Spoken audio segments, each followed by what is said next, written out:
Hello, everyone. Happy Thursday. I hope you all had a great lunch.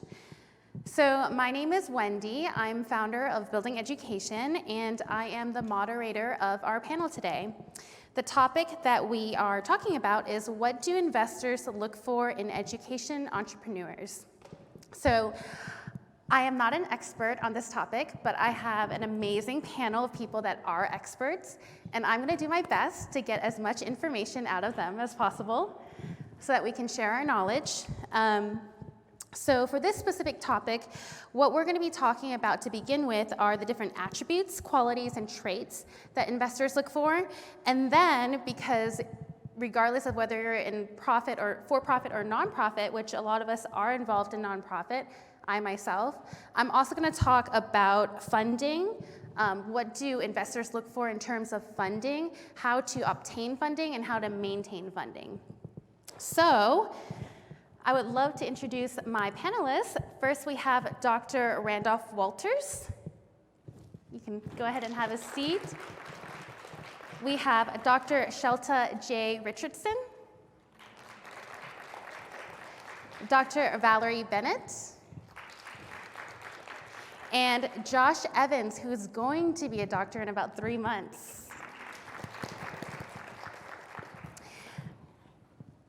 So to start, I'll briefly introduce myself. My name is Wendy Shew. I'm founder of Building Education, and we are a nonprofit organization that serves to build schools in developing countries. Our mission is 1,000 schools. We focus on Nepal currently. We do have a small bio, which we will be passing out, and you guys can take a look at it. I hope that it interests you. Ooh.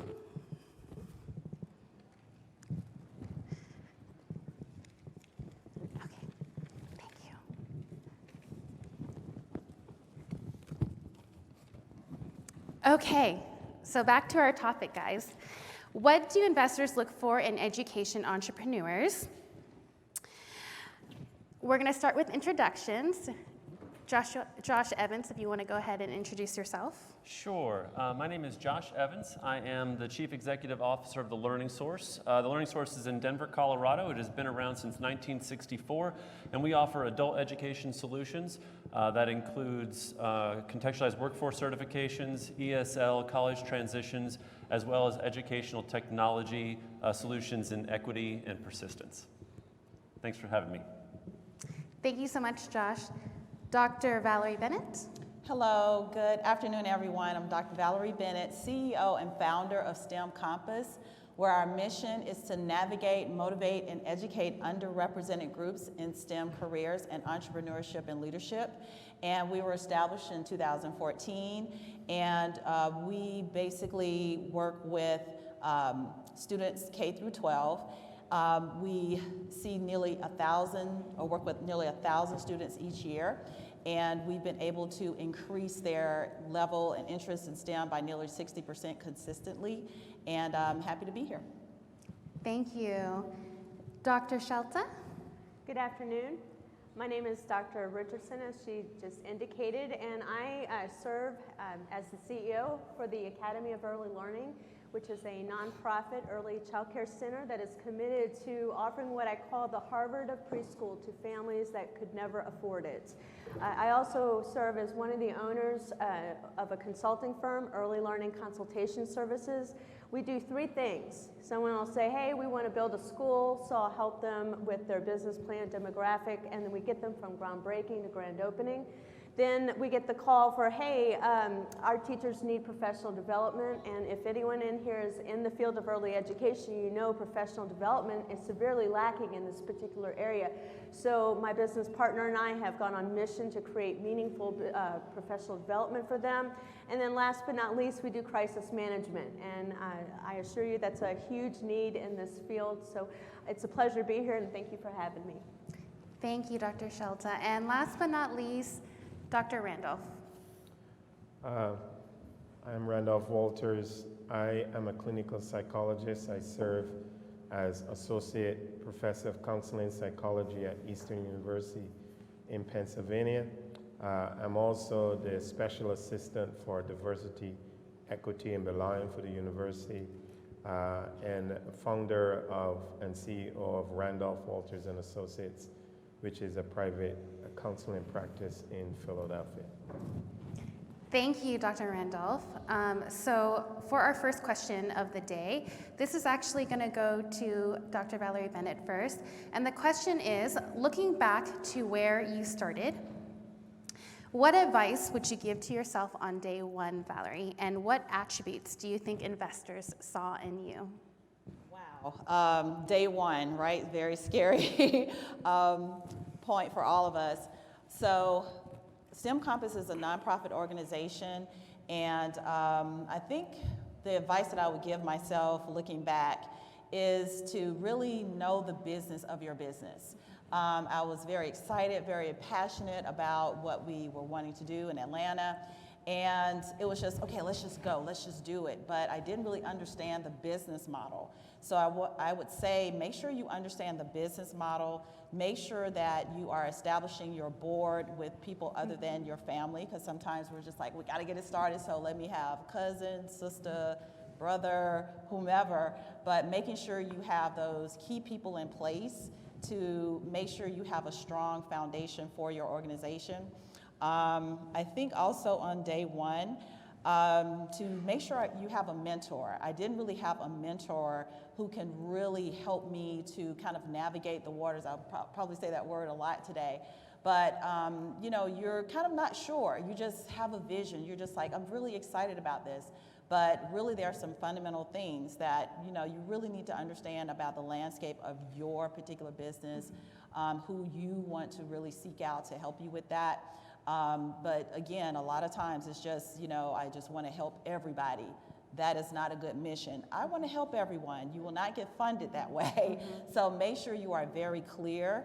And, you know, as the months went on, I got clearer and, you know, just very laser focused on, you know, who I wanted to, what lives I wanted to touch, what we wanted to do. So I would just say those are the top things. I have a long list here. I could go on and on, but I would say those are some of the main things. You really need to be very clear, very focused about what you want to do. Thank you. Thank you for that information. I wanted to add, you know, I actually did this survey before I did this panel with all my investors, and I asked them, like, what are the attributes that you saw in me? So I wrote that down, and I wanted to share some of it. It's more of like on the emotional and value and attribute side. A lot of it was goodness, pureness of heart, passion, commitment, especially when it comes to nonprofit organizations. Yeah, connection, trust, transparency. Do you feel like that is something that your investors also saw in you? Yes, absolutely. They can hear and feel and sense the passion of what you want to do through your writing, because a lot of times that's the first thing they see. They, you know, there's an RFP and you submit, and they really have to hear and feel the sense for what you wanted to do. But investors also want to know, do you know the facts? What's the data? What research? What actually will you be changing? What is your theory of change, right? So what are you actually going to do? What's going to be your implementation plan? So they want to look at that and make sure you understand the landscape, because they just don't want to fund your great idea. They want to know that you're going to actually have a track record. What are you going to measure? Do you have systems in place? Do you have your money in place? So through that RFP, right, you're going to kind of really establish those things. But those are, I would say, some of the things business-wise that I would, you know, have you make sure you have in place. So it sounds like, you know, the quality of the person as well as the business aspect of it. Absolutely. Thank you. This question goes to Josh. What are the top 3 recommendations you would give to appeal to funders? Oh, wow. So I think that when you're dealing with appealing to funders, you're really looking from the qualitative and the quantitative aspect. So, you know, as Dr. Bennett said, you really have to come with an understanding of what the problem is, what you're trying to solve. So I think that you have to have some clarity around that. And then you're also selling yourself. And so I think that you have to be clear about what it is you're asking for, what it is you want. There's a lot to talk about, and you don't have a whole lot of time when you're sitting down with investors. So clarity is really important, of what the ask is and what you need. And a lot of the times they're looking for, and I think this is that partnership point, they're looking for someone who not only is going to share in resources, but create a partnership. And they're looking for someone who's going to be able to demonstrate that they're willing to hear what the investor has to say about the issue as well. And I think that's an ongoing relationship that's really important. Thank you. You're welcome. And this question is for Randolph because he works a lot in EQ, and I'll let him explain that to you. In terms of EQ, what are investors looking for? Dr. Randolph. Well, I think that, let me start out by saying that a lot of what investors are looking for has some relationship to their own personality style and their leadership style, whether they're more transformative leaders versus more sort of transactional leaders. I think that that's going to influence what they emphasize, whether the bottom line is just money or whether they're looking for soft skills. If we look at the research in the area of emotional intelligence, which has grown significantly in the field, emotional intelligence is essentially an individual's ability to be able to identify their own emotions and the emotions of others. And when you have high emotional intelligence, or EQ as we said, it helps you to be able to develop empathy.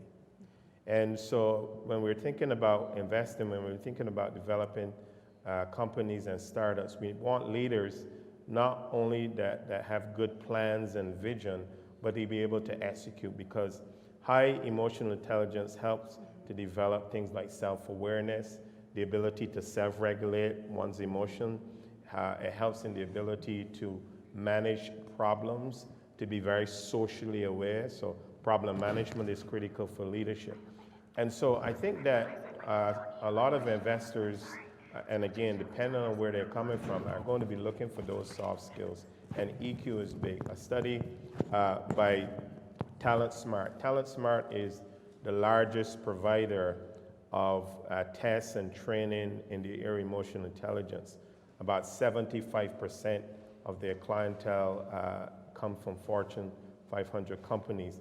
And they found that in terms of emotional intelligence, about 58% of the success in companies is attributed to qualities of emotional intelligence across when compared to 33 other work skills. So I think that is important, not just to have a vision and a plan, but many investors are going to be looking for EQ. And even if they're not looking for EQ, if they are looking at, are you going to get the job done, which is very important. If you have a high EQ, it's going to put you in a good place to be able to articulate what you need and get what you need from investors. Yeah, I agree 100%. I feel like emotional intelligence is definitely something that is required just to be a leader in general, to be able to build a team and work with people and have them join you in your vision and your mission. Thank you, Dr. Randolph. So we're actually going to transition more into funding and profitability now when it comes to for-profit and nonprofit organizations. So this question is going to go to Dr. Shelta. What would you say is the key to driving profitable revenue in the first year for a business or company? Thank you. This is actually one of my favorite discussions. And interesting enough, if we were in a little bit different setting, I would give you all 100 Skittles to prove my point. In order for a school to be profitable in their first year, it's important that we get to the basics of business. We have to break it down to 101. Yes, education is about quality and taking care of that student, but can we agree when we're responsible with that business line, we actually can do a much better job taking care of the student. So what I do is I use 100 Skittles to help them identify just 4 expenses that they've got to focus on in order to be profitable. And in truth, the number one focal point has to be the labor. I'm sure many of you are aware that in schools, a lot of times we can be very top heavy. And what I mean by that is administratively, we put a lot of money into those salaries, right? For the managers, the leaders, the directors of departments. But really, where that money needs to go, those labor dollars, it's got to go into the classroom. It's got to go to the teacher. So what we do is we use Skittles to teach them the impact of what happens to a school if their labor is too high. So in the first year, when you're trying to create an enrollment base, this is huge. And this is why when I do a business plan or a demographic study, I've created a business model that will show schools, are you ready for this, how to be self-sufficient, meaning maybe not profitable, but they are self-sustaining. Whatever money's coming in, they've got enough money coming in to pay all those bills. And that's what a bank, by the way, or an investor wants to hear. I show them how to do that in about 2 years. Now, if there's any investors in here or bankers, they're going to go, there's no way. Well, I can show you all kinds of proof in the pudding, because that is where the focus has to be.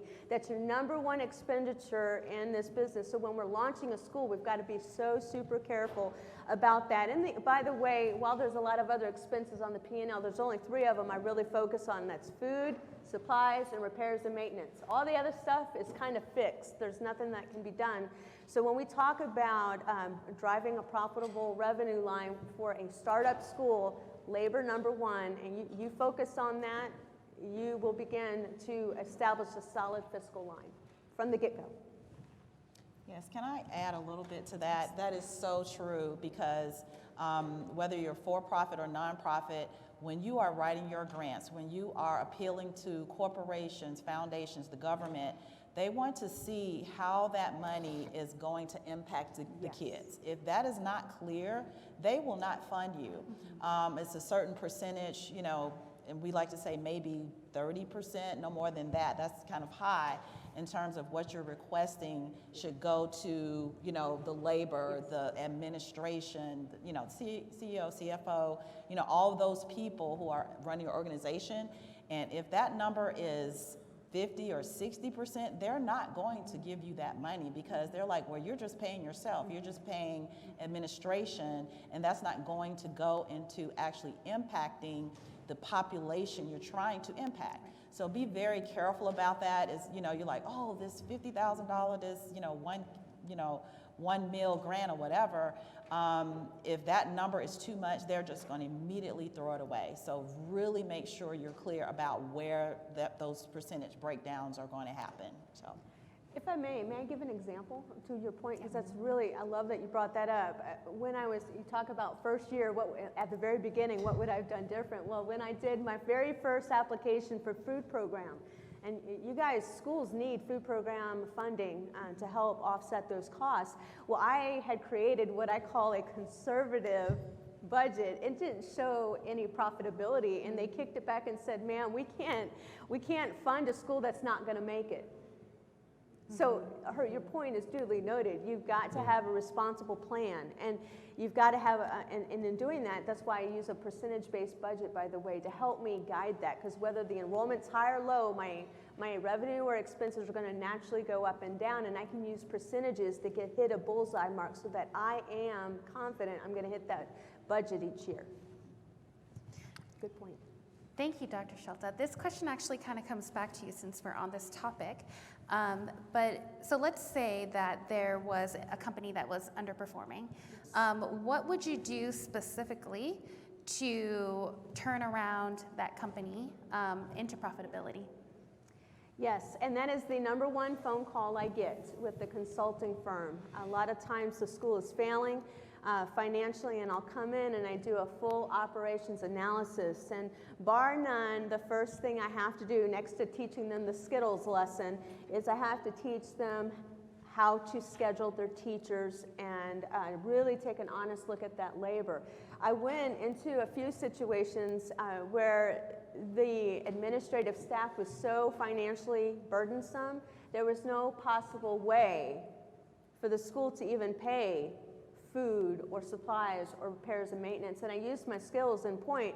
I said, your administration takes over 75% of your budget. There's only, so if I said 75%, that means there's only 25 Skittles left, right? And I said, wow, you're spending 10% here on utilities. I mean, what's left now? You've got 15 Skittles. What are you going to pay? Are you going to pay food? Are we feeding the children today? Are we going to have supplies? Are we going to pay the mortgage? And so this is what I'm talking about. When a school is underperforming, the first thing I do a full analysis to identify where their spending is so that I can educate them where to redirect that. And then I developed a labor thesis, if you will. When I was in my master's program, I developed a method of staffing teachers so that it is to the best interest not only of the classroom setting, but from a business, looking through a business lens. It's a responsible way to move. And so it's a balanced team schedule approach. So I really work hard to train the administration on how to do that, where they can make reasonable cuts. And believe it or not, I do a far better job coming up with a plan, and the teachers feel more support at the end of the day because I've got a systematic plan that's going to be consistent, barring subs and everything else. The next thing, once we've got that spending and that labor done, the next focus that I have to do in order to turn an underperforming school around is I have to focus on the team. And what I've got to do from day one is I have to help them understand that everybody in this school brings to the table a sense of value. And if one person doesn't do their job, then we fail. And you see, this is really important because everybody is a part of the solution. It's not just the administration's job to grow the school or to make it successful from a financial standpoint. It's a team job, and so everybody's got to understand I have a role to fulfill, and I've got to do it to the best of my ability. We do some defining of that. From there, I let them help me create goals, and what I do is I make a deal with them. We're going to create 3 goals. One of them's mine, but you get to pick 2. See, because I go into it now knowing, now that I've done the analysis, I know kind of where the issue is, so I get to call my 1 and they get their 2. Why is that important? It gives them a sense of ownership and empowerment towards the solution. And this is so important. By myself, an administrator, I am not going to be successful. I will end up working harder instead of smarter. So when I empower my team in this fashion, they do all the problem solving for me in many regards, and this is huge. And last part of the team portion of this discussion is you got to have fun. Yep. You guys, this job can be hard. Yeah. It's sometimes thankless. It's long hours, and sometimes the parents can be more difficult than the children. So we've got to, as a leader, I've got to make sure I'm having fun with my staff, and I find crazy ways to have fun with them. So I said, first of all, you got to focus on that labor and just getting that spending under control. And then team, I got to empower my team. And the last point I'm going to make is that you have to engage the parents. How many times have we heard from a parent, my kid doesn't do that at home? Or how many times has a parent said, that child's your problem from X hours to X hours? Absolutely not. When I go into an underperforming school, I require parent partnerships. And not only that, I also want to have fun with them as well. So we use social media and contests and all kinds of things to encourage likes and shares. And I take a school that's getting maybe 1 or 2 hits. I kid you not, we had a school that's getting maybe 6 clicks on an average post that they made for their school. So we were averaging 3,000 hits. Okay, and we do that by having fun with our families. So again, spending, team, and engaging the parents. And if I could add one thing to that, I'm big on tools in the toolbox, and I think that when we're talking about budgets, a lot of the times leaders are inheriting budgets. And if you're inheriting a budget, anywhere in the process, if it's an old organization, a new organization, it's a budget that you don't know. And you don't know where the strategy lies, and you don't know where the priority lies. So a really good tool is zero-based budgeting and starting over from scratch and making sure that your budget aligns with the priority of the organization, it's mission-driven, and that there's strategy involved in that budget. Thank you, Josh. May I add just one quick note to that? That is another great point, and this is why so many times when I get individuals who call me for help and the school is underperforming, it's usually a teacher who has been promoted to an administrative perspective, and they're not very knowledgeable on the business side. So we take that zero-based budget, and they will invariably always say, Shelta, just tell me how much to spend. So I created this little simple checkbook with an Excel sheet, and it turns green for good and red for bad. Bean counters don't like red, right? Accountants, we just don't like red. So that's the deal. And so I visually help these individuals very quickly identify where their overspending is, and they don't have to overthink it. So having the tools in the toolbox are huge to the success. Thank you for stating that. Thank you, Dr. Shelta. I feel like this conversation consistently goes back to like business and quality of people. I'm gonna actually make a slight pivot back into our relationships, and this question is gonna go to Dr. Randolph. What would you say is key to maintaining strong professional relationships with a company's funding sources? Well, I think what is important is the leader's ability to build a team, and a lot of funders are looking for that. And so when you build a team, one of the things you create is loyalty. And you help those members of that organization or school to feel a sense of ownership. And we all want to feel, the whole concept of belonging. Belonging cuts very deeply to the core of who we are as human beings. And when we don't have or feel a sense that we belong, we become depressed, we become alienated. We might even become suicidal. And so we want to create in the team a deep sense of belonging. And so building a team, and that involves every person having a voice. Every person have a sense of equality in terms of, regardless of what position they hold, but that you listen to what they're saying, and you're trying to move to yes.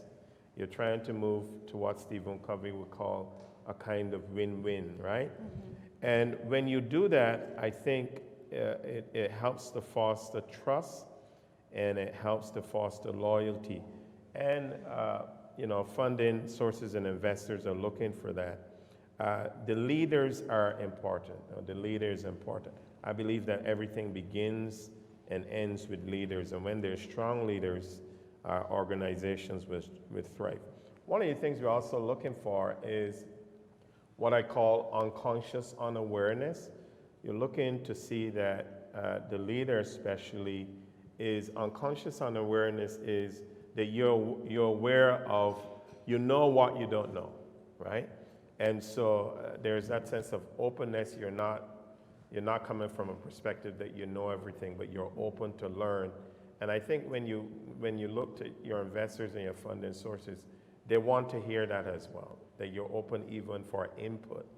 And so I think those things are important and will help to recover, to piggyback on what was just discussed, schools that might not be thriving. If I would go in, one of the first things I want to do is an analysis of what's going on with the leaders. If there are problems even with funding and how the money is being spent, I want to look at what's going on with leaders, because everything begins and ends with leadership.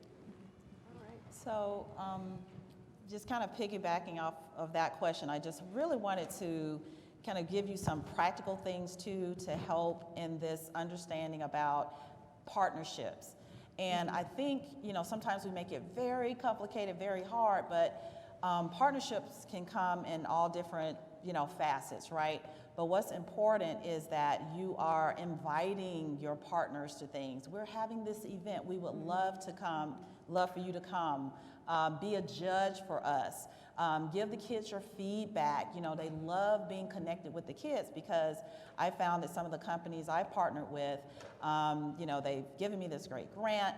And then I said, hey, would you like to, see what the kids are doing? And they're like, yes, we would love to, because they want to get out of, their silos and really connect with the kids, because they don't really get an opportunity to do that.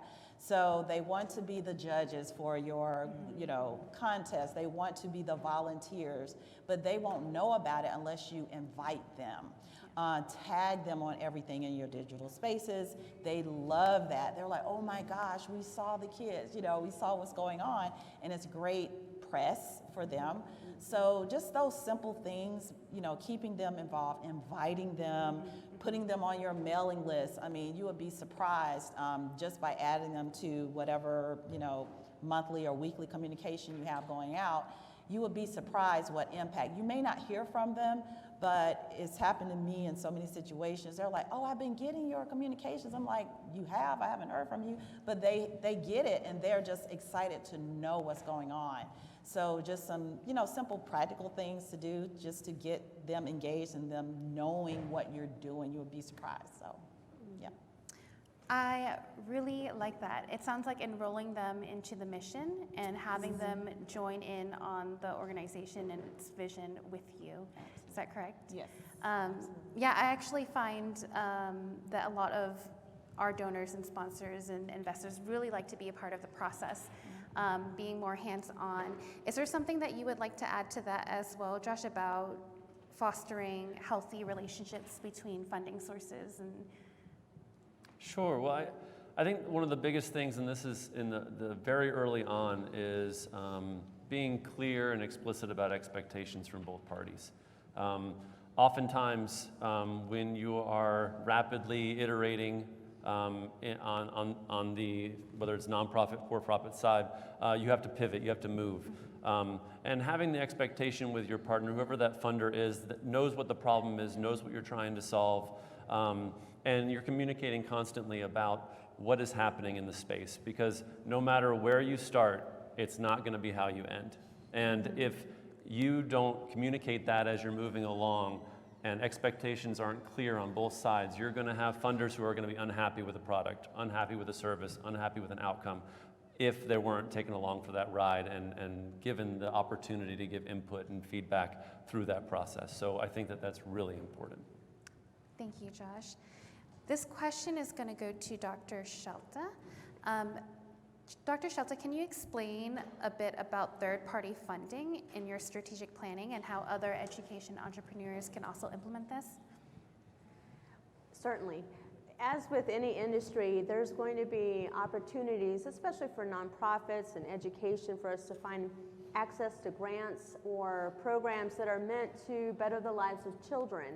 One of the number one third-party agencies I get to work with, well, there's two of them. First is just the federal food program. A lot of private schools choose not to participate. They just think it's more paperwork than what it's worth. But there are some great tools that you can put in your toolbox to make that process easier. And when I tell you it's way worth it, I'm just telling you, almost 100% of my food costs are covered. If you are in an area where it's high risk, and let me just give it a number, if you have a school that has 30% or more of a high-risk student body, you are missing out on huge financial support dollars to go towards everything that's related to food, from serving it to cleaning up to everything. So the federal food program is a big deal. The other third-party agency you want to tap into is a lot of families today, they just simply cannot afford the cost of a private tuition or tutors, or anything, any type of support. And what's interesting is most states actually have a lot of resources. So in the state of Louisiana, they call it CCAP. I know in the state of Alabama, they call it family guidance, but these are dollars that the state will put towards families with low income to help them pay for tuition. There's also other opportunities that a school can tap into. If a family wants to pay for private education, some states will allow for a voucher to help offset those costs. And then there's also these quality initiative programs that schools can certainly tap into. And while it's not always money that you get, you may get free teacher training and development. And that is a costly component that sadly many schools choose not to invest in. When you don't provide your teachers with proper training, you are failing to invest in your teachers. And really, they need it. And when I come to a conference, for example, and I'm learning all this new information, I'm learning from you, I'm hoping you learn something from me, and of course I'm learning from these great speakers, you know, I come back. In fact, my team is already bracing because they're like, she's going to come back fired up. And guess what? I am. I've been texting them, you guys got to check this out. I'm sending shots of a PowerPoint presentation. Hey, go to this link. Go check this out. I'm getting excited. And that's the same thing that happens to your teachers. And so there's what we call quality rating system. There's child care aware. There's many for public education. You just have to tap into that. I do serve on the school board in my local community, and we have a team of people that do nothing but focus on those opportunities. So yes, I'm a big fan of third-party funding. You just need to make sure they align with your mission and vision. I don't know if we have Christian education out there, but if you have a system that certain programs will not fund like a religious institution. So of course you can't tap into something that's going to violate your mission and vision. You certainly don't want to do that. Thank you, Dr. Shelta. Thank you. And this last question is going to go to Dr. Randolph before I open up the panel for you all to ask questions. Dr. Randolph, do you feel that investors are concerned about or take into account the philosophy and vision behind an organization before investing?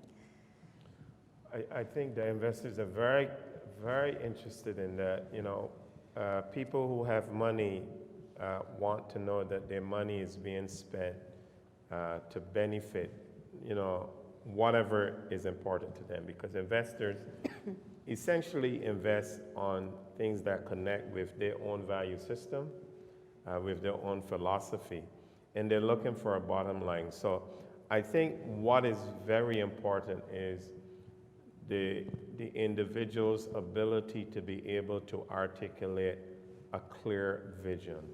And they're looking for that. They're looking to see that you can sell, that you know what you're talking about, and that you can sell it, because they need to be convinced that at the bottom line, this is something that is going to work. And there's a difference between what's perceived. A lot of times, you know, we talk about your ideas, your vision, but then on the other hand, there's the execution. And a lot of investors are looking to see whether there is a real match between what is real needs versus perceived needs, that we can have in our minds visions and a sense of what is needed. And investors want to hear that those needs are not just perceived needs, but that they're real needs in the community or whatever they're concerned about. And so to sum up, philosophy and vision is critical. Everything begins with vision. Vision is simply a picture, a mental picture of where you want to go, and what then will determine your mission, what it is you're doing. And if that does not connect with investors, they're not going to put their money. And know too that investors, and I know earlier, Wendy, you were telling us behind the scenes that you research all of us. And investors they're looking to see what you want to do, what your vision is, and where you're trying to get. And so one of the things that is important is to research the investors and try to find out what they're looking for. What are the things that drive them? When a person has money, we talk about angel investors, they want to put their money on different things based on what they value, what is important to them. If you find out what that is, it will help you to target, you know, when you begin to work on getting your funding and your grant applications, it will help you to target it in a way that will move them. So vision and philosophy are very important. Thank you, Dr. Randolph. That was really well put. So making it about them versus making it about us, and seeing if the visions are aligned. Again, going for that win-win. I'm going to go ahead and open up the panel to anybody that has questions now. I think we have about 5 to 10 minutes for that, but we welcome everyone. Yes, over here. Thank you for the interesting discussion. You spent most of your time talking about the bureaucracy. In other words, the people in the bureaucracy that have to be served. But in the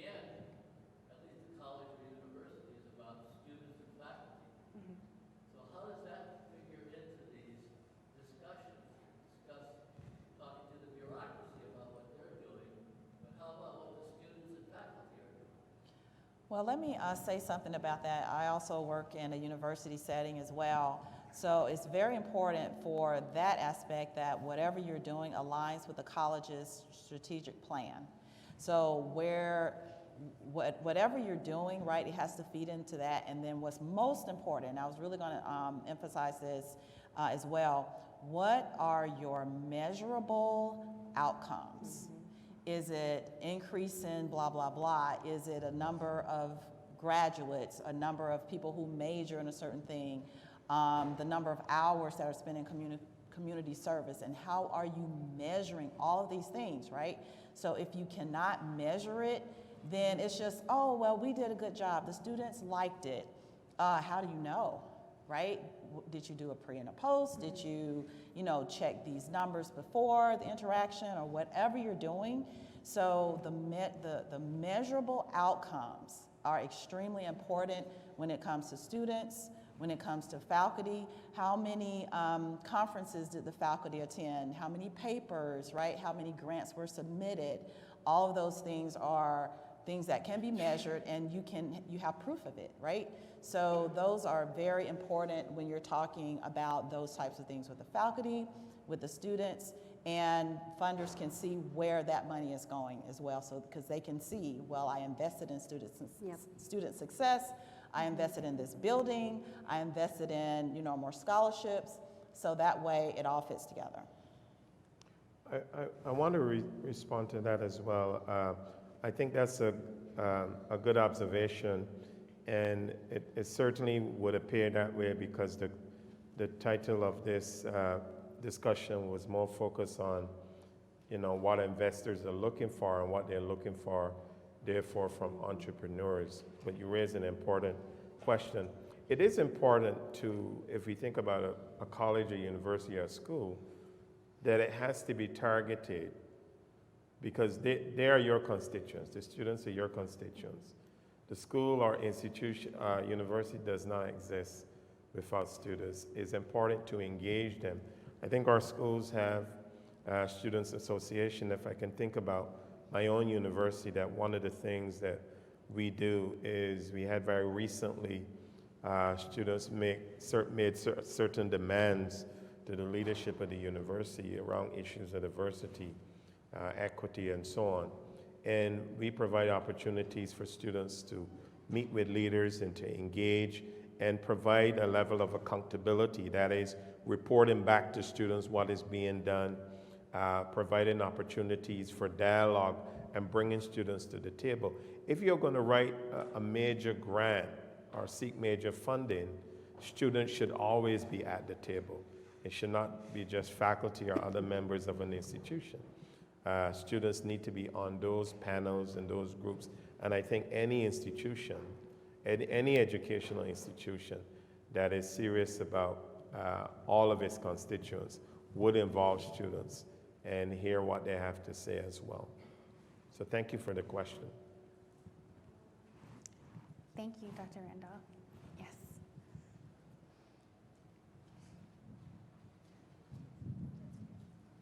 Thank you. Thank you so much for the enlightening panelists here. Thank you.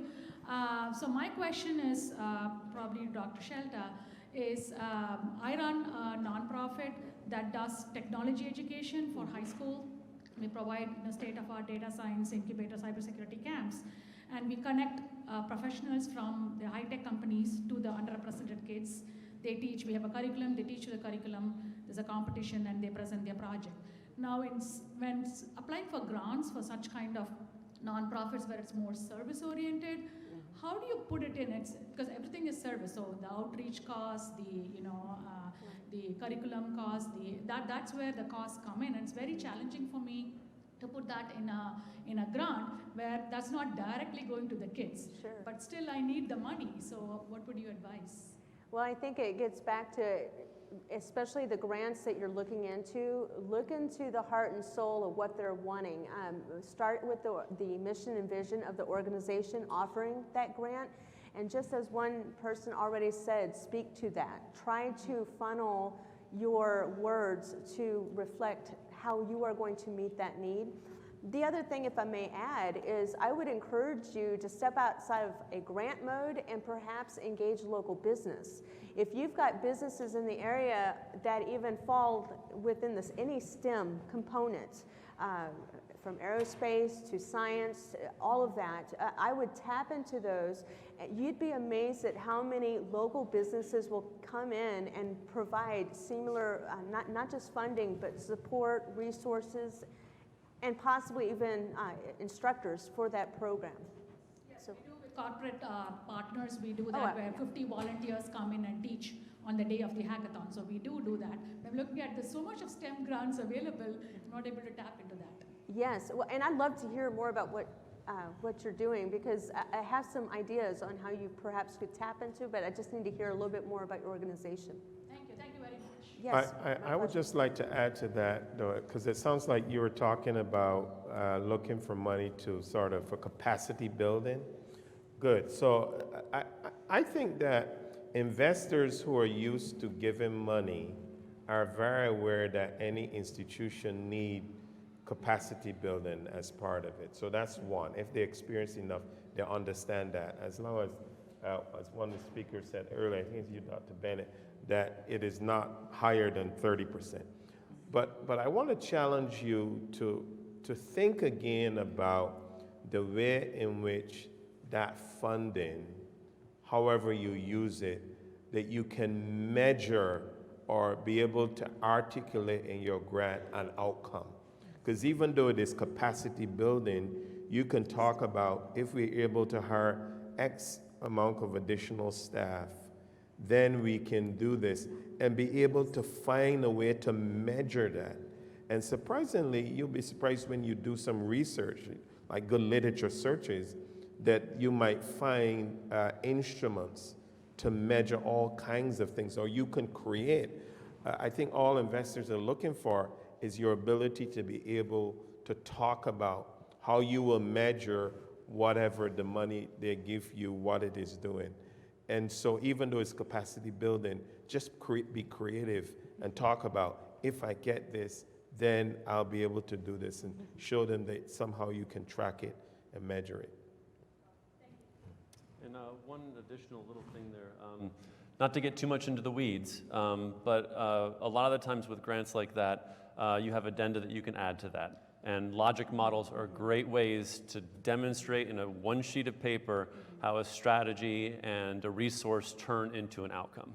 And that's a great thing to do. That sometimes can be very hard for us to sit down and just kind of do that, but there are some great examples. I can help with that because it's very clear. This resource goes into that outcome. It's very, very clear. And then that scalability, the capacity grants, there are capacity grants out there that are meant to build organizations who have shown proof of concept. So you already have a great proof of concept, and you can say, okay, if I did 50 kids, maybe 150, and so on and so forth. So that way you've already, shown that you can produce based on your initial work that you've already done. So, yep. Thank you. Any other questions?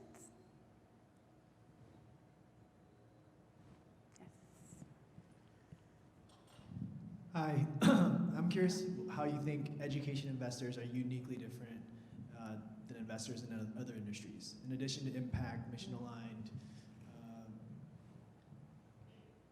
investors usually are typically looking for a return financially. So what's different about education investors?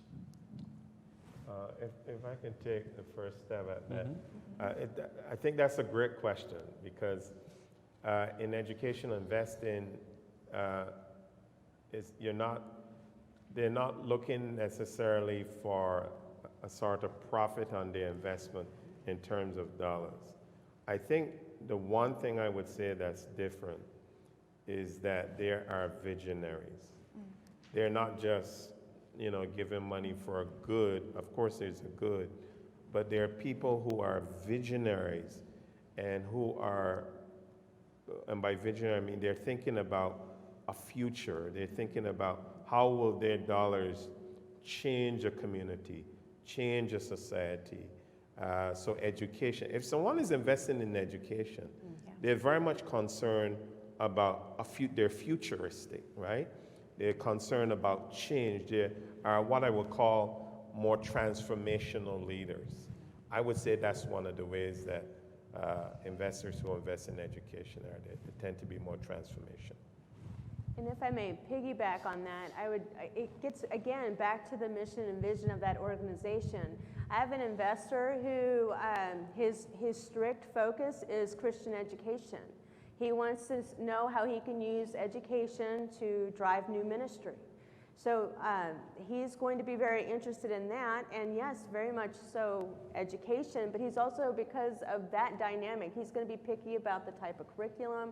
So you really do need to get behind the heart and soul of what is it that they're looking for. One investor may be super excited about STEM, and so you're going to have to beef up where you're going to pump more dollars into that STEM to satisfy what it is that's driving them. Most people, yes, want to make an impact in lives of children, but there's usually something that's causing that. And there's something that's inspired them, perhaps a teacher. It could be faith, it could be science, it could be music. We just heard an amazing speaker next door yesterday. I mean, he has changed the word STEM to STEAM. That's actually, it just throws in the arts into the STEM project, but he's using arts to just really meet the needs of inner city. So again, an investor who his heart is driven towards inner city children, guess what? This is going to be what you need to tap into. So find out what their hot spot is. Yeah, and I would add simply that most investors, including education investors, are always looking for what the return on investment is going to be. Oh, yes. What's different, though, I think, for education investors is they're looking for also the social return on investment. And having metrics that can demonstrate that are really important as well. Yeah, so I will just add, I keep talking about measurements. You know, what's the retention? I started with 100 kids. And that long-term, let's say a cohort model versus, I would say, a one-and-done experience. So some are interested in retention, graduation, scores, which is very hard to try to track sometimes. But, you know, is it just maybe they're interested in making sure the kids have exposures? You know, we see a certain amount of kids every year, every week, and this is the curriculum that we can use, and this is the impact of that curriculum. So it's, you know, everyone has said it, but, you know, just making sure, you know, what are they looking for? And your interpretation of that, that's going to be the exciting part of how you write your grant and how you express that, your unique way of doing that. So, yeah. I wanted to add something small to that too. I feel that education investors are also looking for sustainability because, like Dr. Randolph said earlier, they are very focused on impact and future and what's going to happen in the future, and they're investing in the future. So how sustainable is that program, and how can we create leaders within that program so it's sustainable, so that, you know, that organization or company can then provide that impact to other communities. Absolutely. Any other questions? Over here in the green.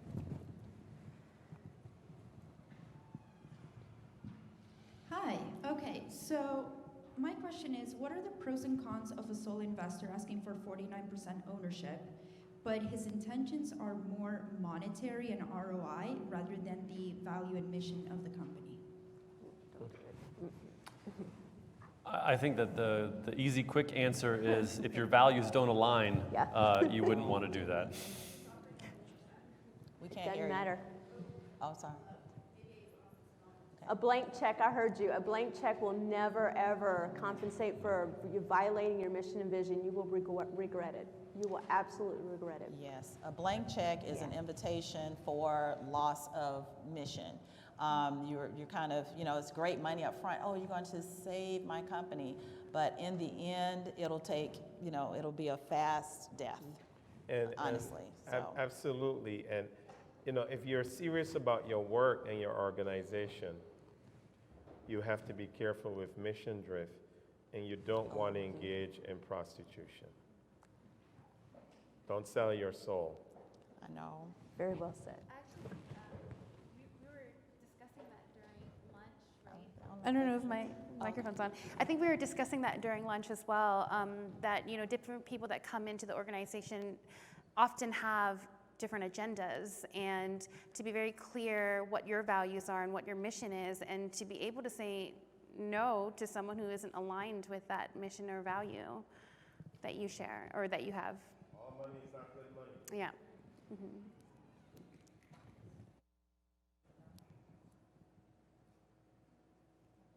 Okay. Anybody else? Okay. I hope this will be a quick one. So, investors are data-driven, and to help with that, you need to know your market. What tools are available to help you understand what your market is? I would just start by saying, take the time. Is this on? There it is. I would take the time, get a demographic or feasibility study done. Listen, they can be very expensive on the front end, but this is so very important because it helps you understand, is this even a feasible project? Is the community going to respond to that? And then from there, you establish your business plan in accordance to the demographic or feasibility study. And I've had clients, in fact, to your question about the blank check, I've had clients actually say to me, hey, we want to do it this way, but it literally violates what the demographic study says. You really can't do that. That demographic study is really a roadmap for you to know how to jump in and to begin to come up with a plan that's actually based on goals. We've been hearing about measurable goals and outcomes. Mm-hmm. You'll be able to create a solid foundation by which to build that data so that you can go to your investor with confidence and say, listen, on the front end, I've done this work. I can tell you this is what within a 5-mile radius, this is how my people shop. This is how they watch TV. This is what's interesting to them. And then you can say this is their average income. They can afford A, B, and C type of service. This is what I want to roll out. I mean, you can answer so many questions about your consumer because that's really what it is, whether it's education or not. It's still a consumer to some extent. And so coming to an investor with an already put together demographic study is so very important to that. Thank you so much, Dr. Shelta. Thank you, everyone, for joining in our panel. I hope you enjoyed it. Thank you so much to our panelists.